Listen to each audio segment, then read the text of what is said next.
An undercover airline owner finds black girl crying in first class. Then, what he did next shocked everyone on the flight. People like you probably scammed that ticket somehow.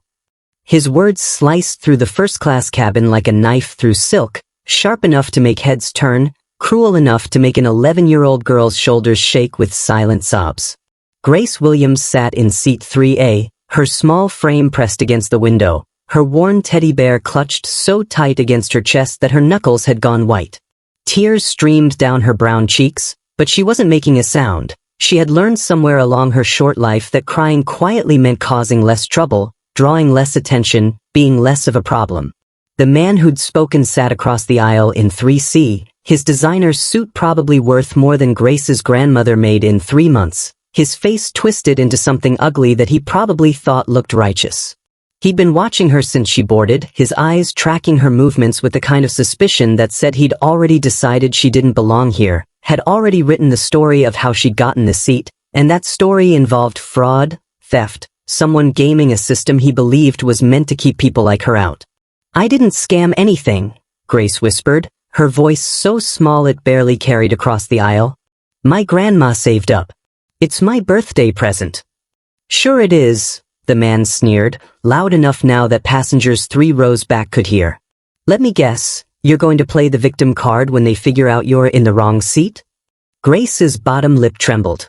She looked down at her boarding pass, the one she'd checked 17 times already because she was so scared of making a mistake, so determined to do everything right. Seat 3, first class. American Airlines Flight 447 from Atlanta to Los Angeles. Her grandmother Dorothy had worked double shifts at the nursing home for 6 months to afford it, and had wanted Grace's first flight to her mother's house to be special, memorable, something beautiful. It was memorable, alright, just not the way Grandma Dorothy had imagined. A flight attendant walked past, blonde and perfectly composed in her navy uniform. She glanced at Grace, did a double take, her eyes narrowing slightly as she took in the little black girl in the worn jeans and carefully pressed button-up shirt, the teddy bear that had seen better days, the sneakers that were clean but clearly from Walmart, not some boutique. The flight attendant's steps slowed. Stopped. She turned around, her professional smile not quite reaching her eyes as she approached Grace's seat. "Sweetie." Her voice was syrupy, patronizing. "I think you might be in the wrong section. Economy is toward the back of the plane." Grace's hand shook as she held up her boarding pass. "No, this is my seat. 3C. The flight attendant took the boarding pass, examined it like she was looking for evidence of forgery, her eyebrows raised in that expression adults get when they've decided a child must be lying. "And how exactly did you get a first-class ticket?" "My grandma bought it. For my birthday. I'm 11 today." Grace's voice was getting smaller with each word, shrinking under the weight of this woman's disbelief. "I'm flying to see my mama in Los Angeles." The flight attendant's lips pressed into a thin line. "Well, we need to verify this. You stay right here, okay, sweetie? Don't move." She walked away, but not far. Just to the galley area where another flight attendant stood, and they put their heads together, whispering, both of them glancing back at Grace with expressions that said they'd already decided something was wrong, that this child was a problem to be solved rather than a passenger to be served. The man in 3C was smirking now, satisfied, vindicated. "Told you," he said to no one in particular, but loud enough for Grace to hear. "They always try to sneak into first class. Probably thought nobody would notice." Grace buried her face in her teddy bear, her small body shaking with sobs she was desperately trying to hold back. She was 11 years old. It was her birthday. She'd been so excited this morning when Grandma Dorothy had driven her to the airport, had braided her hair special, had reminded her to be polite and mind her manners, and remember that she was just as good as anybody else on that plane. But nobody on this plane was treating her like she was just as good as anybody else. They were treating her like she was a thief, a liar, someone who didn't deserve to be here. Have you ever been accused of not belonging somewhere, not because of anything you did, but because of how you looked? Have you ever watched a child be humiliated by adults who should know better, who should protect instead of suspect? Drop your story in the comments. Tell us where it happened, When someone looked at you or someone you love and decided they didn't belong. And if you think this is just about a misunderstanding, if you think racism is something people exaggerate or make up for attention, then maybe you should stop watching now. But if you believe that every child deserves to be treated with dignity, that prejudice should be called out no matter who's watching, that silence in the face of discrimination makes you part of the problem, then you need to stay right here. Hit that subscribe button for Hyper Racism channel. Smash that like button, because what happens next on this flight will restore your faith that sometimes, just sometimes, the right person is watching, and justice comes from the most unexpected place. Share this with someone who works in customer service. Share it with someone who's ever made assumptions about people based on appearances. Share it with someone who needs to understand that how you treat people when you think nobody is important reveals exactly who you are. Because somebody was watching Grace Williams cry in seat 3. Somebody had seen the whole thing unfold, had heard every cruel word, had witnessed every dismissive glance. And that somebody was about to teach everyone on Flight 447 a lesson they'd never forget. But Grace didn't know that yet. All she knew was that her birthday, her special day, her grandmother's gift of love and sacrifice, had turned into a nightmare at 35,000 feet. And nobody, not one single adult in that first-class cabin, was standing up to make it stop. The flight attendants were still whispering. The man in 3C was still smirking. Other passengers were pretending not to notice, suddenly fascinated by their phones, their magazines, the safety card they'd ignored during 100 other flights. And Grace Williams, 11 years old today, sat alone in seat 3A and learned a lesson no child should have to learn. That sometimes the world will look at you and decide you're not good enough, not worthy, not belonging, and all the politeness and good behavior in the world won't change their minds. But that lesson was about to be interrupted. Because 6 rows back, in seat 9B, wearing jeans and a baseball cap and looking like any other tired traveler, someone stood up. Someone who'd seen everything. Someone who'd heard everything. Someone who owned the plane. Robert Sterling sat in seat 9B, his weathered hands gripping the armrests, watching the scene unfold in first class with a tightness in his chest that had nothing to do with altitude. At 62 years old, he'd flown millions of miles, had sat in every seat configuration his airline offered, but he'd never stopped learning about what happened on his planes when people thought nobody important was watching. That's why he did this 4 times a year, flew undercover dressed like any other passenger. Jeans from Target. A faded Chicago Cubs baseball cap, which his late wife had given him 20 years ago. Reading glasses from the drugstore. Nobody recognized him like this, nobody treated him special, and that was exactly the point. He wanted to see what his flight crews really did, how his policies actually played out, whether the values he preached in boardrooms translated to kindness at 35,000 feet. Today's flight wasn't showing him what he wanted to see. Robert had noticed Grace the moment she'd boarded, this tiny girl with carefully braided hair and a worn teddy bear, walking down the jetway with the careful steps of someone trying very hard not to make mistakes. She'd smiled at the gate agent, had said, "Thank you," when directed to her seat, and had settled into 3A with the quiet excitement of a child experiencing something special. He'd watched her pull out a birthday card from her backpack, had seen her read it silently, her lips moving with the words, her eyes getting shiny with tears that looked like happiness. A grandmother's handwriting, he'd guess. The kind of looping cursive that spoke of another generation, of care taken with every letter. Then he'd watched the man in 3C notice her. Watched his expression change from neutral to suspicious to hostile in the span of 30 seconds. Watched him lean back in his seat with his arms crossed, already composing his complaint, already building his case for why this child didn't belong. Robert knew that look. He'd seen it his entire life, aimed at people he loved, people who'd raised him, people who'd made him who he was. Robert Sterling had been born into money, but he'd been raised by someone who hadn't been. His parents had died in a car accident when he was 7, a drunk driver on Lake Shore Drive in Chicago, a tragedy that made headlines for a week and then faded into statistics. His grandmother, Margaret Sterling, had taken him in. Margaret, who'd worked as a live-in maid for wealthy families on the North Shore, who'd raised Robert in those houses while caring for other people's children, who taught him that dignity had nothing to do with the size of your paycheck and everything to do with the size of your heart. Margaret had been black. Robert's father had married her daughter against his family's wishes, and when both parents died, some of those family members had tried to claim Robert, to save him from being raised by that woman.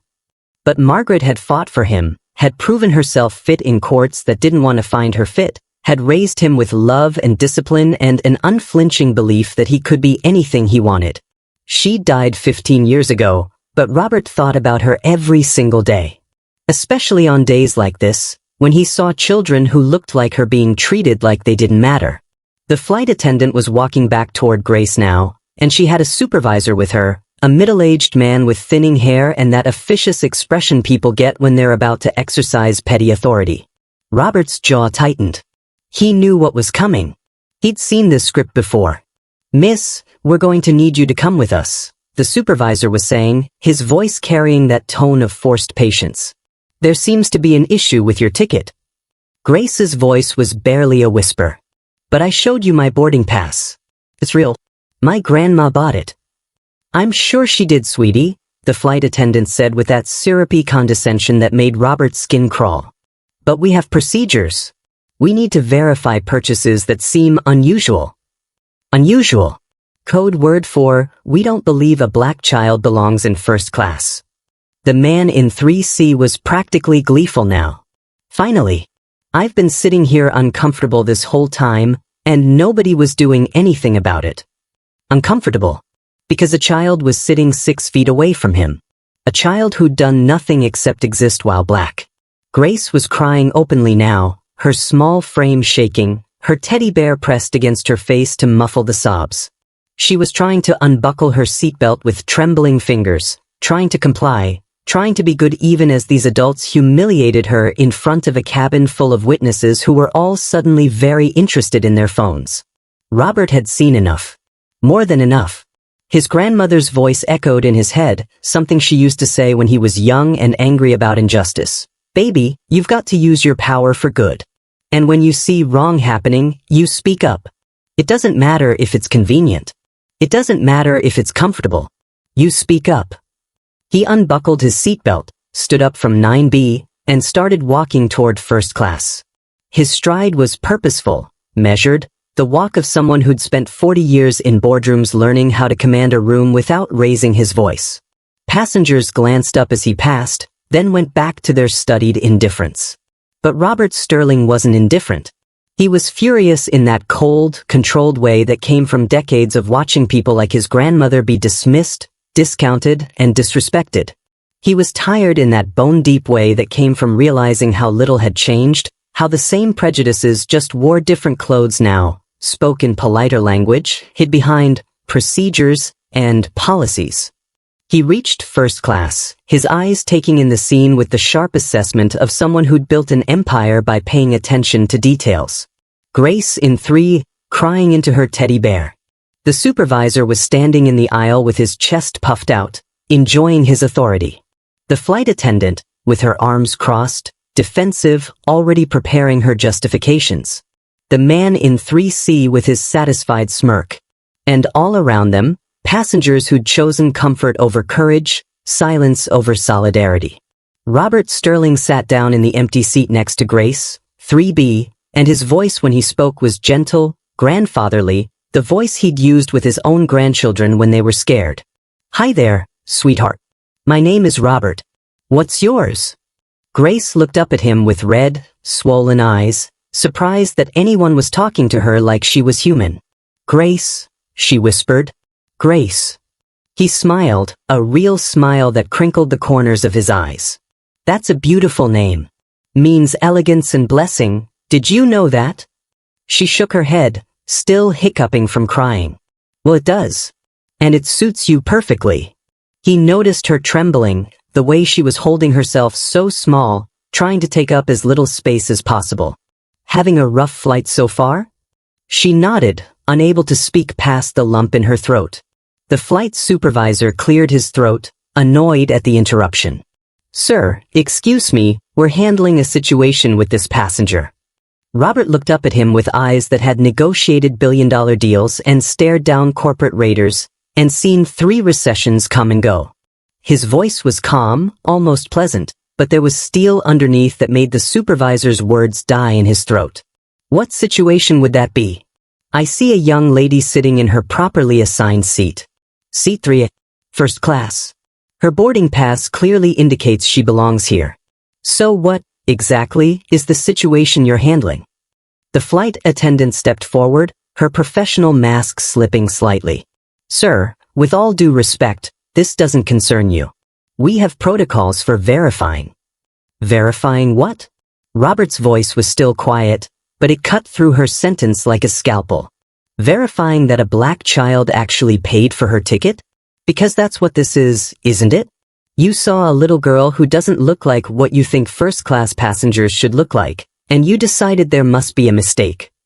The supervisor's face flushed red, that particular shade that comes when someone's been caught doing exactly what they're being accused of but haven't yet decided whether to deny it or double down.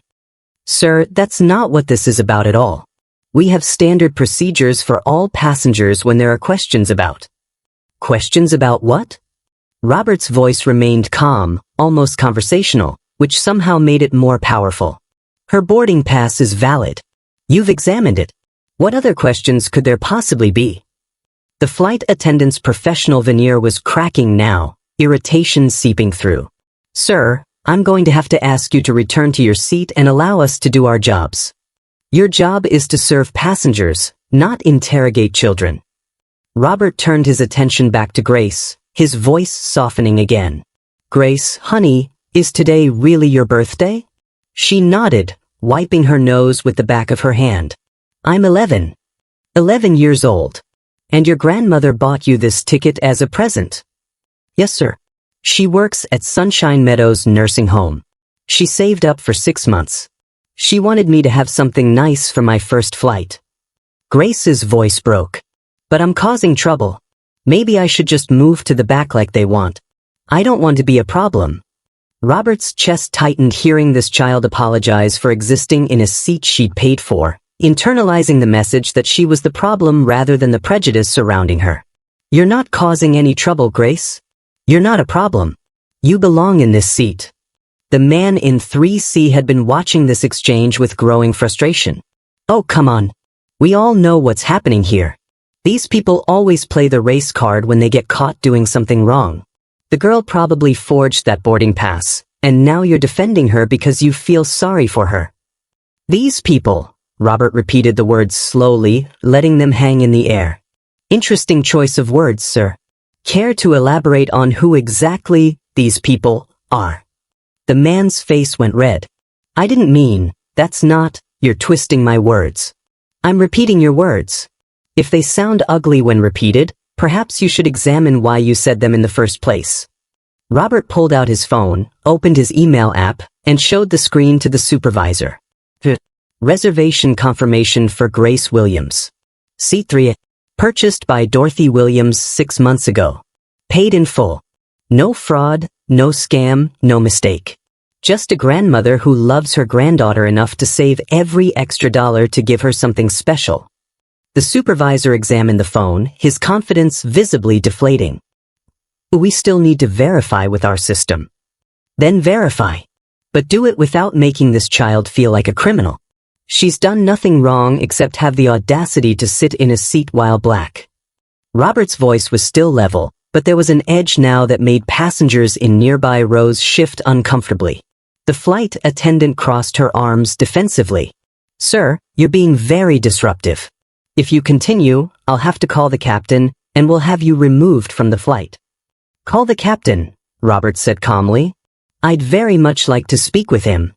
Grace was watching this exchange with wide eyes, not understanding why this stranger was defending her, why he wasn't afraid of the flight attendants, why he spoke with such quiet authority that made the adults around him nervous.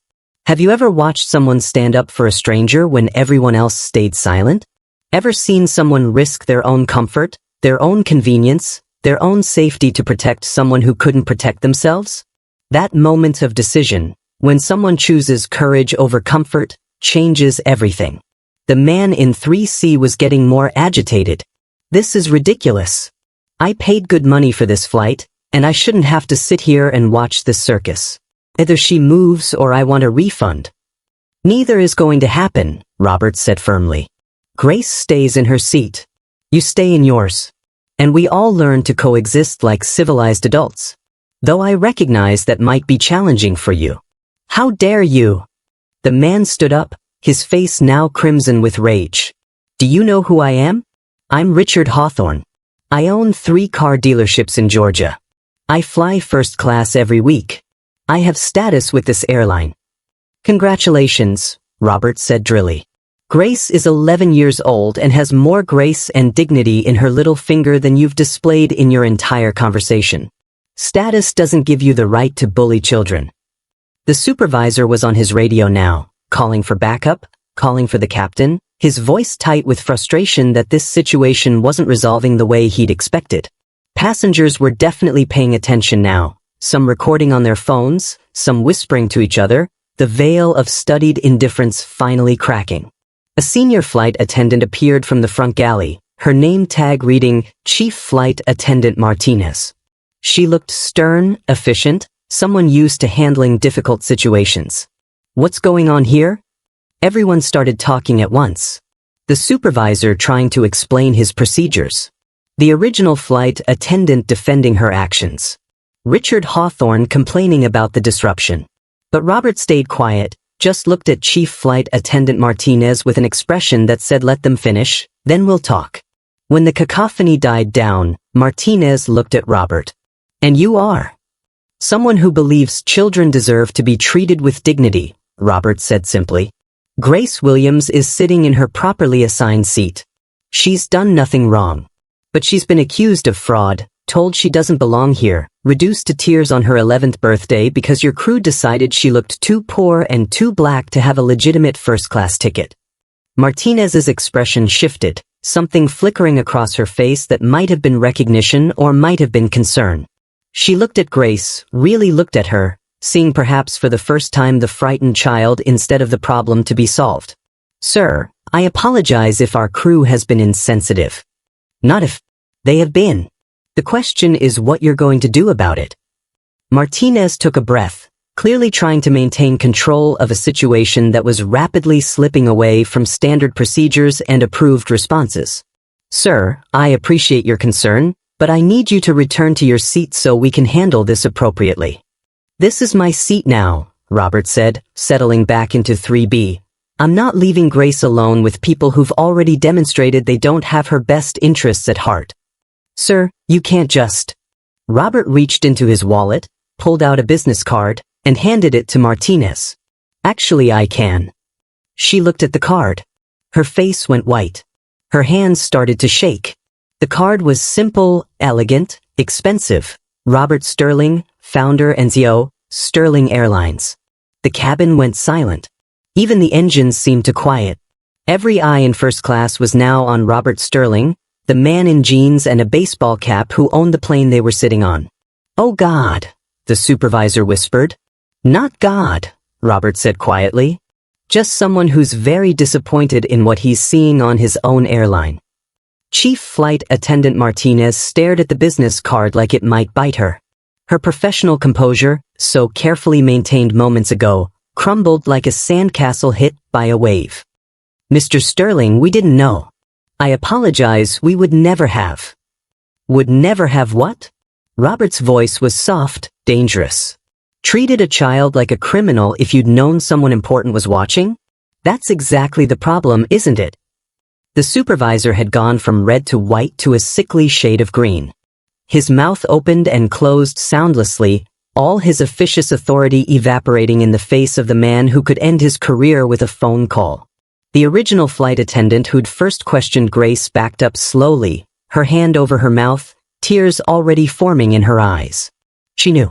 They all knew. This wasn't going to be swept under the rug with an incident report and a stern talking to. This was career-ending. This was national news. This was everything they'd been trained not to do, caught on camera, witnessed by dozens, with the owner of the airline sitting right there. Richard Hawthorne in 3C had gone very quiet, suddenly fascinated by the window, trying to disappear into his seat, probably already composing the apology his lawyers would tell him to issue. Robert looked at Martinez, and his voice when he spoke carried the weight of 40 years building an airline from 3 planes to an international carrier. I'm 62 years old. I've been in this industry since 1985. I started with nothing, built this company on the principle that air travel should be dignified, accessible, and safe for everyone. Everyone. Not just people who look a certain way or have a certain income or meet someone's narrow definition of who belongs in first class. He gestured to Grace, who was watching with wide, confused eyes, not entirely understanding what was happening but sensing the shift in power, the way all the adults who'd been so confident in their authority moments ago were now trembling. This child's grandmother worked double shifts at a nursing home. Do you know what that job pays? About $13 an hour. Do you know how many hours Dorothy Williams had to work to save enough for this ticket? Over 100. That's 100 hours of bathing people, changing bedpans, comforting the dying, doing work that most people think is beneath them. And she did it so her granddaughter could have one special thing, one beautiful memory, one trip where she felt valued. His voice cracked slightly, and passengers close enough could see tears in his eyes. And your crew looked at this child and saw a problem. Saw someone who didn't belong. Saw someone who must have done something wrong because how else could a little black girl afford to sit in first class? Martinez was crying now, silent tears streaming down her face. Mr. Sterling, I'm so sorry. We'll retrain everyone. We'll review our procedures. This will never happen again. You're right about one thing, Robert said quietly. This will never happen again. Because what happens next is going to send a message through this entire company, through this entire industry, that discrimination has consequences. He stood up slowly, his presence somehow filling the cabin despite his casual clothes and grandfatherly demeanor. When he spoke again, his voice carried to every seat in first class, and passengers were definitely recording now, dozens of phones pointed at him, capturing this moment for the millions who would watch it later. I'm Robert Sterling. I own this airline. And I want everyone here to understand something. I fly undercover 4 times a year because I want to know what really happens on my planes when people think nobody important is watching. Today, I watched a child be humiliated. I watched crew members abuse their authority. I watched a passenger spew racist hatred. And I watched dozens of you sit silent, look away, choose your comfort over a child's dignity. He paused, let that sink in. Some passengers had the grace to look ashamed. Others were still recording, wide-eyed, recognizing they were witnessing something that would be talked about for years. Grace, Robert said gently, turning to the little girl who was still clutching her teddy bear. I need you to know something. None of this was your fault. You didn't do anything wrong. Your grandmother gave you a beautiful gift, and you have every right to enjoy it. These people failed you. But I promise you, I'm going to make sure no other child ever has to go through what you just went through. Grace's voice was tiny, bewildered. You really own the plane? I really do, sweetheart. Then can I really stay in my seat? Robert felt something break open in his chest. That a child had to ask permission, had to seek reassurance, had been so thoroughly convinced she didn't belong that even the owner telling her she had a right to be there wasn't enough to make her feel safe. You can stay in your seat. And more than that, you're going to fly first class on this airline anytime you want, for free, for the rest of your life. That's my birthday present to you. Grace's eyes went wide. Really? Really? Because you deserve it. And because your grandmother deserves to know that her sacrifice meant something, that the world isn't entirely made of people who look at you and see a problem. He turned back to Martinez and the crew, his voice hardening again. When we land, you'll all report directly to my office. Not HR. Not your supervisors. We're going to have a very long conversation about what happened here and how we make sure it never happens again. The supervisor found his voice, desperate, pleading. Mr. Sterling, please, I have a family, I've been with the company for 15 years. And in 15 years, you never learned that children deserve dignity? That the color of someone's skin doesn't determine their worth? That your job is to serve passengers, not police them based on your prejudices? Robert shook his head. We'll talk when we land.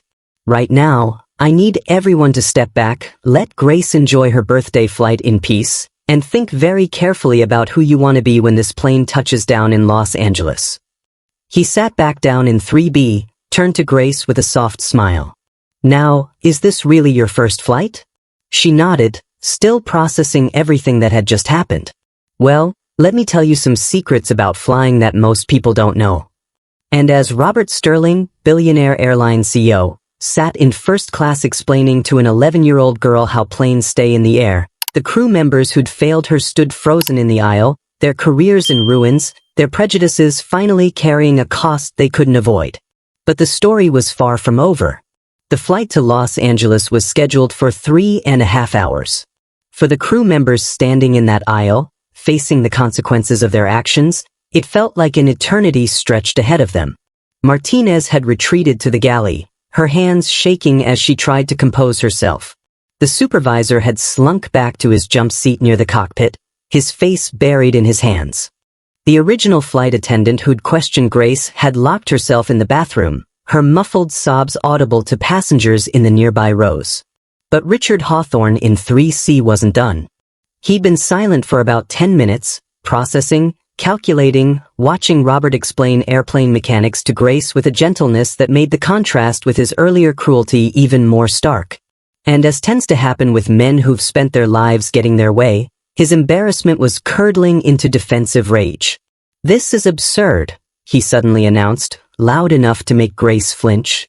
"You're turning a simple procedural matter into some kind of racial witch hunt. The crew was just doing their jobs, following protocol, and now you're destroying their careers to make some political statement." Robert didn't look at him, kept his attention on Grace. "Did you know that the wings of a plane can flex up to 12 feet during flight? That's how they handle wind resistance. They're designed to bend, not break. Are you even listening to me?" Hawthorne's voice rose. "I'm talking to you." "I'm aware," Robert said calmly. "I'm choosing not to engage. Grace and I are having a conversation about aerodynamics. You're welcome to sit quietly and reflect on your behavior, but I'm not interested in debating whether humiliating a child constitutes appropriate protocol." Hawthorne unbuckled his seatbelt, stood up. His face was red again, that dangerous color that precedes bad decisions. "You can't just silence me. I have rights. I'm a paying customer. I have every right to voice my concerns about how this airline is being run." Several passengers were recording openly now. A woman in 2A leaned forward. "Sir, maybe you should just sit down. Don't tell me what to do." Hawthorne snapped at her. "You're all acting like I'm the villain here when I'm the one being discriminated against. A white man can't even ask questions anymore without being accused of racism. That's the real discrimination." An elderly black man in 4C spoke up, his voice carrying the authority of someone who'd lived through actual discrimination, who knew the difference between accountability and oppression. "Son, I marched with Dr. King in Selma. I've seen real discrimination. What you're experiencing is called consequences. They're not the same thing." "Oh, here we go," Hawthorne sneered. "The civil rights card. You people love living in the past, don't you? Always bringing up stuff that happened 60 years ago. Have you ever watched someone dig themselves deeper with every word? Ever seen someone so convinced of their own righteousness that they can't recognize they're standing in a hole of their own making? That's what was happening in first class, and it was about to get worse." Robert finally turned his attention to Hawthorne, and his voice when he spoke was colder than ice. "Mr. Hawthorne, you have exactly two choices right now. Sit down and be quiet for the remainder of this flight. Or continue making a spectacle of yourself and be met by security when we land, banned from this airline for life, and potentially face charges for creating a disturbance on an aircraft. Choose wisely. You can't ban me. I fly first class every week. I have status. I have. Had, Robert corrected quietly. You had status. As of approximately 30 seconds ago, your account has been flagged in our system. You're done flying Sterling Airlines." Hawthorne's mouth fell open. "You can't do that. I own the airline. I can absolutely do that. And I'm doing that. You targeted a child with racist abuse. You continued that abuse even after being told to stop. You've shown zero remorse, zero capacity for self-reflection, and zero indication that you understand why your behavior was wrong. Those are not qualities I want on my aircraft. This is illegal. I'll sue. I'll call my lawyer right now. Hawthorne was shouting now, his composure completely shattered. The elderly man from 4C shook his head sadly. And there it is. The moment when privilege realizes it doesn't protect you from everything. A younger white woman in 5A stood up, her phone pointed at Hawthorne. I'm recording this. And I'm going to make sure everyone knows exactly what kind of person owns Hawthorne Auto Group in Georgia. See how your customers feel about you harassing an 11-year-old girl. You can't do that. Hawthorne lurched toward her. Delete that video right now. Sir, sit down. Martinez had emerged from the galley, her voice sharp with authority born of desperation. She knew this situation was spiraling, knew that every second of this was being documented, knew that her career wasn't the only thing hanging in the balance now. If you don't sit down immediately, I will have the captain divert this plane. Fine. Do it. I want off this plane anyway. I want off this racist airline with its racist owner who? Who what? Robert stood up slowly, his 6-foot frame seeming to fill the cabin. His voice was still quiet, but there was steel underneath that made even Hawthorne pause. Say what you were going to say. Please. Let everyone here know exactly what you think of me. Hawthorne's mouth opened. Some last shred of self-preservation kicked in, warning him that whatever he was about to say would be recorded, shared, and impossible to take back. That's what I thought, Robert said. You're brave when bullying children. But when faced with someone who can actually hold you accountable, you fold. That's not a strength, Mr. Hawthorne. That's cowardice. He turned to Martinez. He sits down and stays quiet, or we divert. His choice. But Grace's birthday flight doesn't get interrupted because a grown man can't control his temper. Grace, who'd been watching this all unfold with wide eyes, tugged on Robert's sleeve. Mr. Robert? Can we not divert? I want to see my mama. I haven't seen her in 8 months. Robert's expression softened immediately. He knelt beside her seat. Of course, sweetheart. We're going straight to your mama. I promise. And in that moment, Hawthorne made his worst decision yet. Hawthorne reached out and grabbed Robert's shoulder, yanking him backward. Don't you turn your back on me when I'm talking to you. The cabin erupted. Multiple passengers shouted. Martinez lunged forward. But Robert simply turned, calmly removed Hawthorne's hand from his shoulder, and spoke in a voice that could cut diamonds. You just assaulted me. On an aircraft. In front of dozens of witnesses. That's a federal offense, Mr. Hawthorne. Hawthorne's face drained of color as he realized what he'd done. His hand was still suspended in midair where Robert had removed it, shaking now, the adrenaline of his rage giving way to the cold reality of consequences. I was just, he stammered. You were just committing assault, Robert said flatly. He turned to Martinez. Call ahead. I want federal air marshals to meet this plane when we land. I want Mr. Hawthorne arrested and charged. No, wait. Hawthorne's voice cracked. Please. I'm sorry. I lost my temper. I didn't mean to, please. I have a business, a family. I can't be arrested. You should have thought about that before you put your hands on me. Before you terrorized a child. Before you made the choice, again and again, to be cruel when you could have been kind. Robert's voice was still calm, but there was no mercy in it. Grace asked me not to divert this plane because she hasn't seen her mother in 8 months. So, I'm going to honor her request. But you're going to sit in that seat in silence for the next 2 hours, and then you're going to face exactly what you've earned. Hawthorne sank into his seat, his bravado completely shattered. He was crying now, ugly sobs that came from the realization that his life as he knew it was over. The videos were already going viral. Passengers were posting in real time. Hawthorne Auto Group's Facebook page was being flooded with comments. His wife's phone was probably ringing off the hook. Everything he'd built was crumbling because he couldn't show basic decency to a child. The elderly man from 4C spoke again, his voice gentle despite the harshness of his words. This is what my generation fought for, son. Not the right to be cruel without consequence. but the right for children like Grace to exist in spaces without being questioned, harassed, or terrorized. You could have been part of that progress. Instead, you chose to be part of the problem. And now you get to learn what that costs. Robert sat back down beside Grace, who was trembling. He took her small hand in his weathered one. I'm sorry you had to see all that, sweetheart. Adults aren't supposed to behave that way. Mr. Robert? Her voice was so small. Is he going to jail because of me? No, honey. He's going to jail because of him. Because of his choices. You didn't do anything wrong. Remember that. What happens to him is the consequence of his own actions, not yours. A flight attendant appeared, not one of the crew who'd harassed Grace, but a young black woman who'd been working in economy.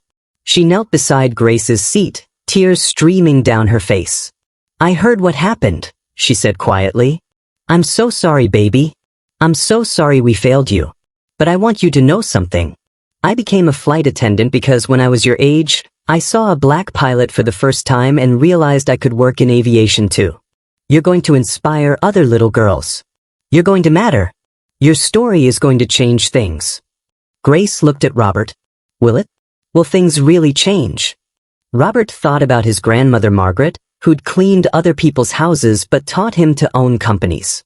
Who'd faced discrimination every single day but never let it make her cruel, never let it convince her that the world couldn't be better. Yes, he said firmly. Things will change. Because I'm going to make sure they do. And not just on this airline. I'm going to make sure your story reaches every CEO in this industry. I'm going to make sure what happened to you becomes the catalyst for real reform. He pulled out his phone, started typing an email. The subject line read, Emergency Board Meeting, tomorrow, 8 a.m. The body of the email was simple. We failed a child today. We're going to fix it. Attendance is mandatory. Bring ideas, not excuses. He hit send, then opened his notes app and started typing furiously. Grace watched him, curious. What are you writing? A letter. To every parent who's ever put their child on a plane and trusted us to keep them safe. To every kid who's ever been made to feel like they don't belong. To everyone who thinks racism is something that happened in the past and doesn't happen anymore. He paused, looked at her with eyes that held both sorrow and determination. I'm telling them about you, Grace. About your courage. About your grandmother's sacrifice. About how our airline failed you and what we're going to do to make sure it never happens again. The plane began its descent into Los Angeles. The California coastline appeared through the windows, golden in the late afternoon sun. Grace pressed her face to the glass, her eyes wide with wonder despite everything she'd been through. I can see the ocean, she whispered. Robert smiled. Beautiful, isn't it? Wait until you see it from the ground. Maybe your mama can take you to the beach while you're visiting. Mr. Robert? Thank you. For sitting with me. For making them stop being mean. For... Her voice broke. For making me feel like I matter. Robert's eyes filled with tears. Oh, sweetheart. You've always mattered. You always will. Don't let anybody ever convince you otherwise. The wheels touched down. The plane taxied to the gate. And through the window, Robert could see federal air marshals waiting, along with airport security, along with a crowd that suggested word had already spread about what happened on this flight. He could also see a woman, late 30s, beautiful, pacing anxiously at the gate. Grace's mother. Grace, he said gently. I see your mama. She's right there. Grace's face lit up like sunrise, all the trauma of the past few hours momentarily forgotten in the joy of seeing her mother after 8 months apart. Mama! The plane door opened. Robert stood, offered Grace his hand. Come on, birthday girl. Let's get you to your mama. As they walked up the aisle together, every passenger they passed stood up. One by one, they applauded. Some were crying. All of them were watching this 11-year-old girl who'd endured so much walk off the plane with her head high, holding the hand of a billionaire who'd chosen to see her humanity when so many others hadn't. Behind them, Richard Hawthorne sat in his seat, waiting for the air marshals who would arrest him. The crew members who'd failed Grace waited to face their seal. And in first class, on multiple phones, videos were uploading that would be viewed tens of millions of times by morning. But Grace Williams, 11 years old today, walked off that plane and into her mother's arms. And for just that moment, nothing else mattered. The question was, what would happen next? Would Robert Sterling really change an entire industry? Or would this be another viral moment that faded, leaving the same systems intact? The answer would come sooner than anyone expected. Grace's mother, Monica Williams, swept her daughter into her arms with such force that they both almost fell over. She was sobbing, holding Grace like she might disappear, kissing her face over and over while Grace laughed and cried at the same time. Baby, I heard what happened. Someone in the airport saw the videos online and told me. Oh my God, Grace, are you okay? Did they hurt you?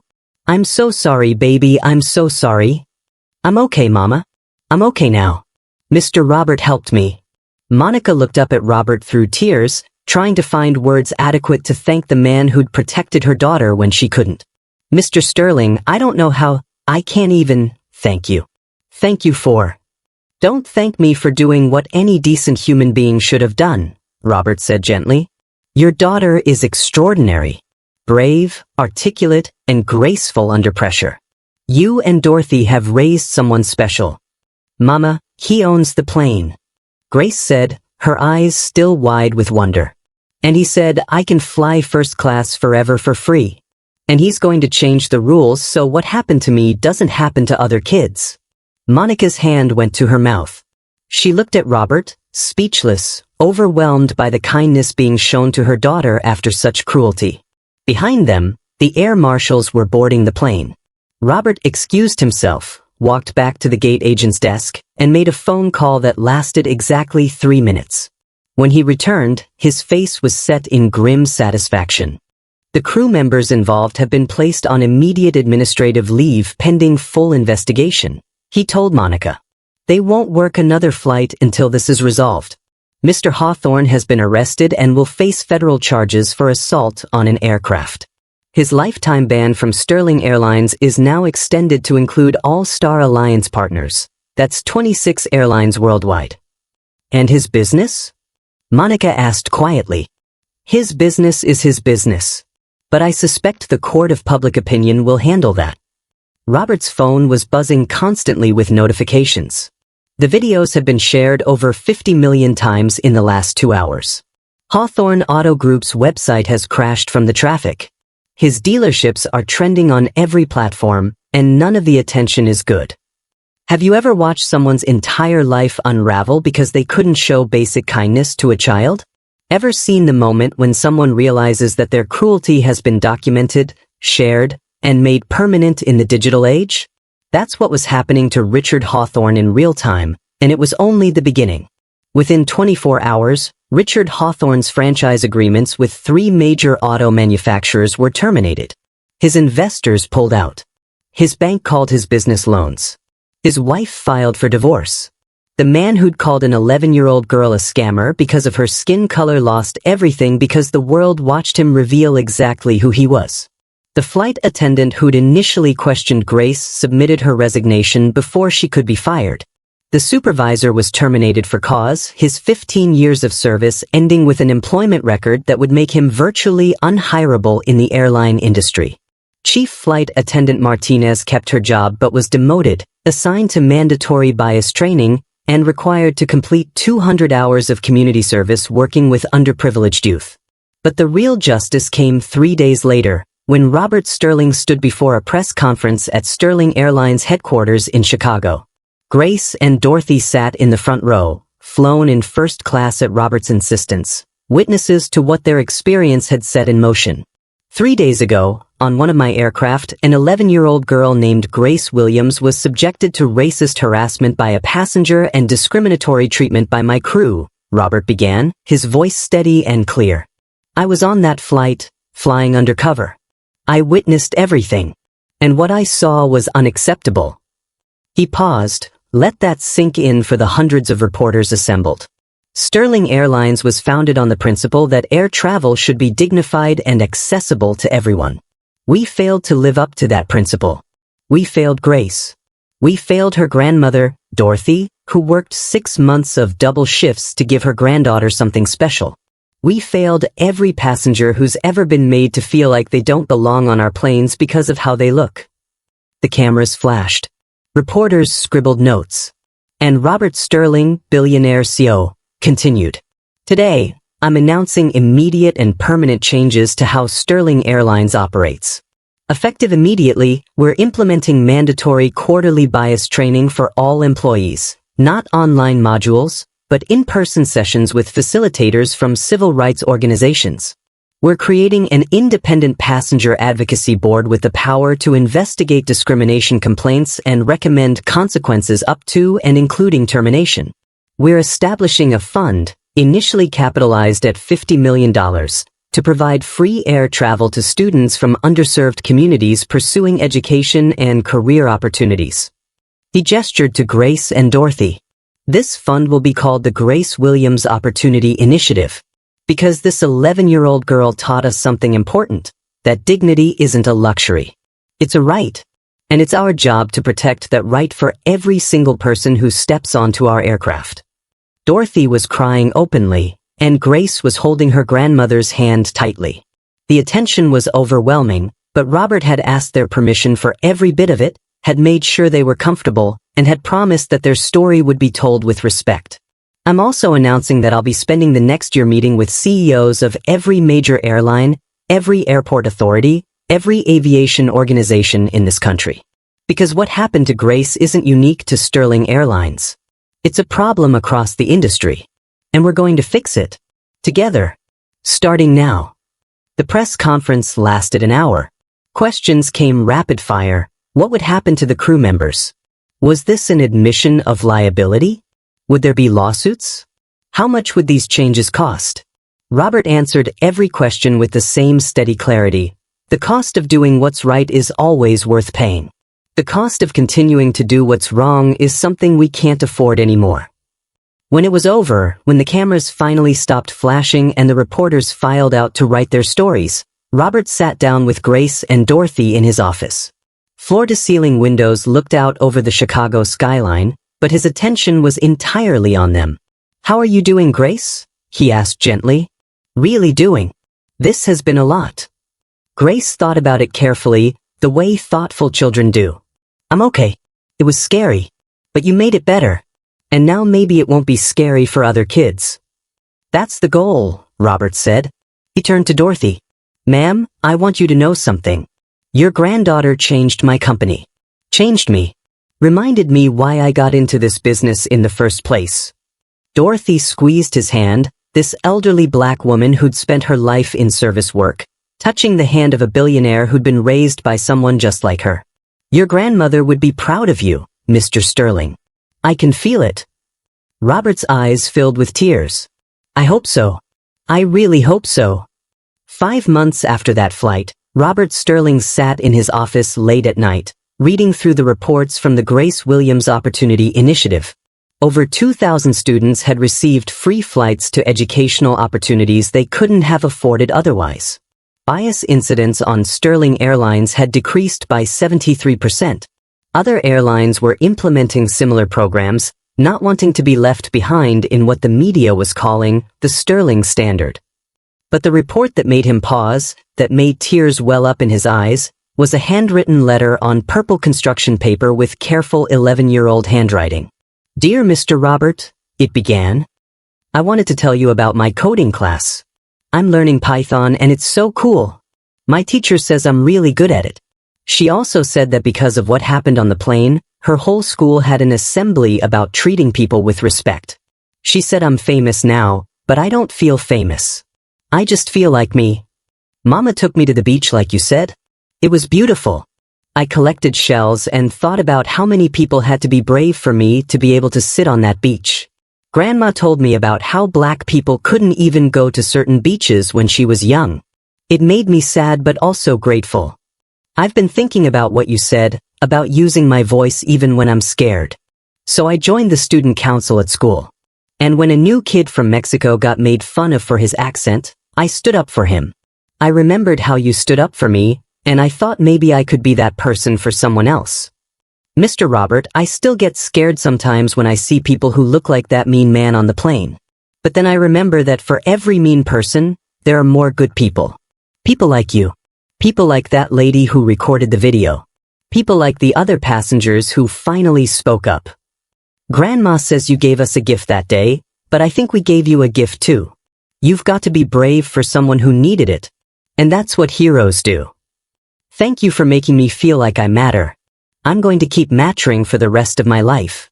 I'm going to be a computer programmer and maybe even work for an airline someday. Maybe even yours.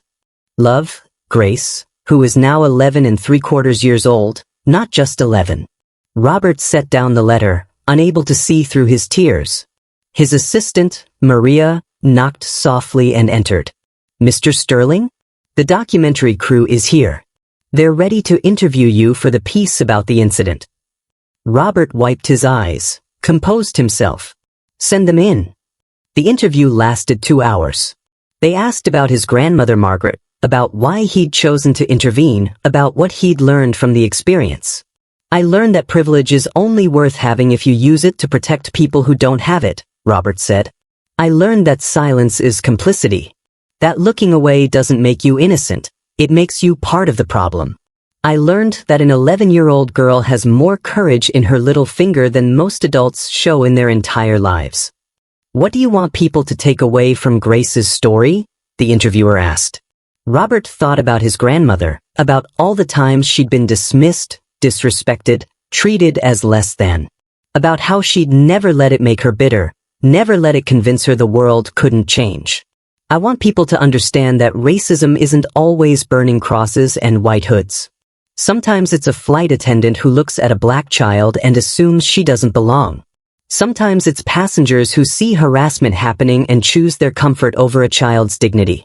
Sometimes it's the small, everyday cruelties that we tell ourselves don't matter. He leaned forward, his voice intense. But they do matter. Every single one of them matters. Because they add up. They accumulate in a child's heart and teach them that the world sees them as less than. And we can't afford that anymore. We can't afford to lose the potential of children like Grace because we're too comfortable, too afraid, too unwilling to speak up when we see wrong happening. So what's the solution? The interviewer pressed. The solution is what Grace did. She asked for help. She spoke up even when adults dismissed her. She told her truth even when people didn't want to hear it. And then she decided not to let what happened to her make her smaller. She decided to use it to become bigger, braver, and more determined to make the world better. Robert pulled out his phone, showed the interviewer a photo. Grace at a STEM camp for girls of color, wearing a Sterling Airlines t-shirt, grinning at the camera with a laptop open in front of her. That's what victory looks like. Not the man who harassed her losing his business.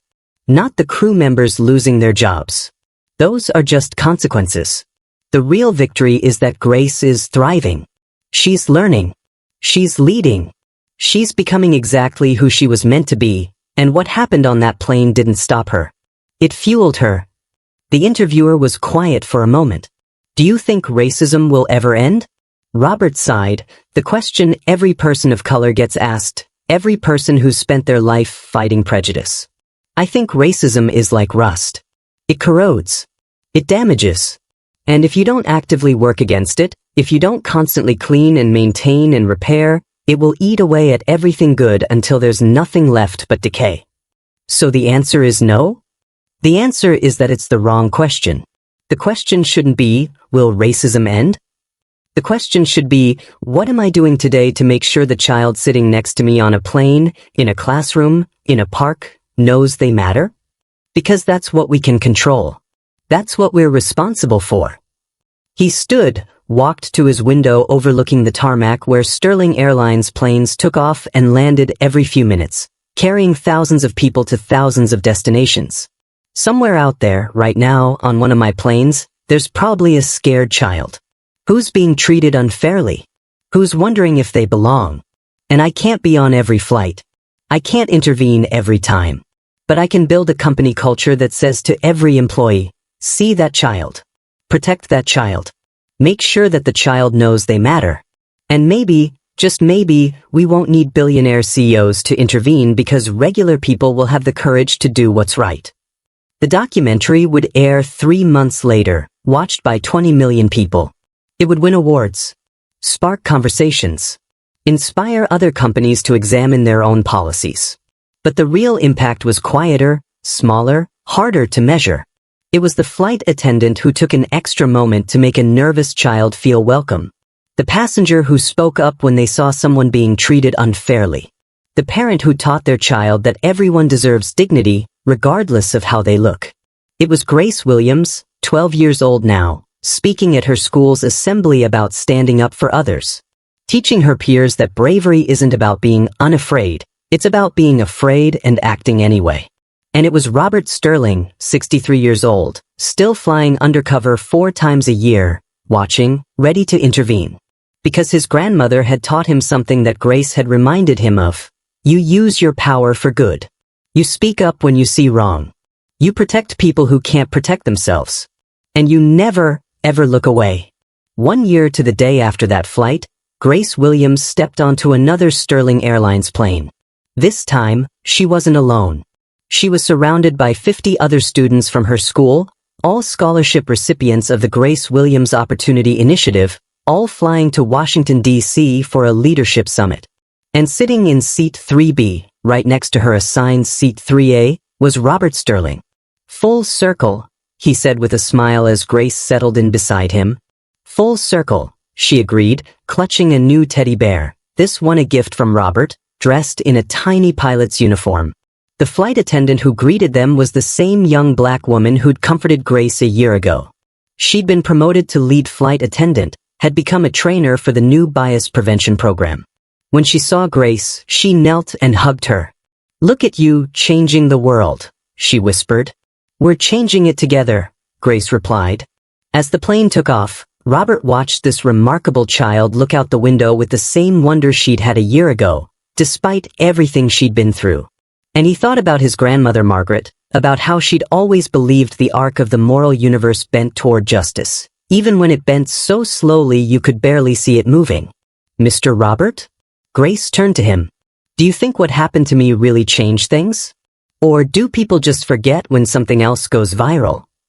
It was the question Robert asked himself often, usually late at night when optimism was harder to hold on to. I think some people forget. But some people remember. And the ones who remember, who let your story change how they see the world, those people become the change. They become the passengers who speak up, the crew members who protect, the executives who build better policies. Change happens one person at a time, Grace. And you've changed thousands. She smiled, satisfied with that answer. Then she pulled out her laptop, a new one, top of the line, another gift from Robert, and started coding. Working on an app she designed, a program to help students report discrimination anonymously at school. At 12 years old, Grace Williams was already building solutions to the problems she'd experienced. And Robert Sterling knew, with absolute certainty, that the world was better because she was in it. Now here's what we want to know from you. Do you think racial discrimination and prejudice can truly end? Not just improve over generations, but actually be eradicated from our society? What do you think needs to happen to curb it? Better education, stronger consequences, cultural shifts, all of the above. Do you think serving justice to people like Richard Hawthorne and the flight crew is enough to end racism? Or does it take something deeper, something that changes not just individual behavior but the systems and assumptions that allow discrimination to thrive? Tell us your honest opinion in the comments below. Share your own experiences of witnessing discrimination, or better yet, of speaking up against it. Tell us about a time you chose courage over comfort, action over silence. What would you have done in Robert Sterling's shoes?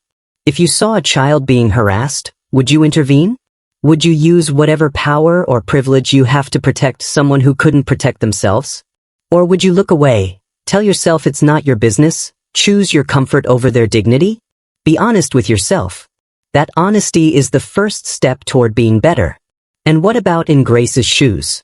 If you were that 11-year-old girl, humiliated and alone, would you have the courage to keep asking for help even when adults dismissed you? Would you bounce back from that trauma to become an advocate for others? Grace did. And she's showing all of us what resilience looks like.